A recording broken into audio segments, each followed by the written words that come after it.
Inside John Wayne and Clint Eastwood's feud that began with one movie. When you think of John Wayne and Clint Eastwood, some of their epic westerns come to mind, not their epic feud. The pair of Hollywood legends were two of the biggest stars in the western movie genre. While it's unfortunate that they never got to share the big screen together, it might have been good that they didn't, as they instead shared a bitter feud that began with one movie. Wayne, who died age 72 in 1979, rarely liked anyone in showbiz. But there were still a few who he absolutely hated enough to have feuds with, in Eastwood, who looked to take Wayne's position as the most prominent Western performer, was one of those people apparently. Wayne and Eastwood's feud arose in the younger star's second directing effort on the 1973 Western High Plains Drifter, written by Ernest Tidyman. After his directorial debut, Eastwood's second effort saw him play a mysterious stranger who looks to deliver justice when he arrives in a frontier mining town rife with corruption.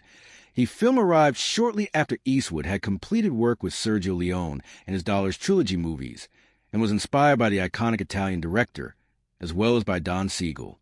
Verna Bloom, Mariana Hill, Jack Jing, Stephen Jurash, and Mitchell Ryan all featured in the Western, which was shot on location at Mono Lake in California. Eastwood once noted the issues that Wayne had with the movie, explaining in the book John Wayne, The Life and Legend. John Wayne once wrote me a letter saying he didn't like High Plains Drifter. He said it wasn't really about the people who pioneered the West. I realized that there's two different generations, and he wouldn't understand what I was doing.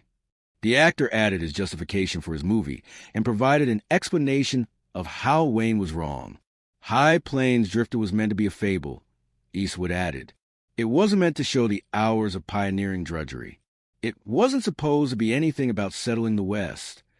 Eastwood built his legacy on cowboy heroics, but now he was doing a brooding antihero. Wayne was a traditionalist where good versus evil stood in Western protagonists.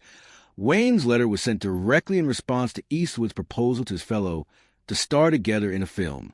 The older star was offered a chance to co-star with Eastwood in The Hostiles, an abandoned project that would feature Eastwood playing a young gambler who wins a large portion of an old man's estate.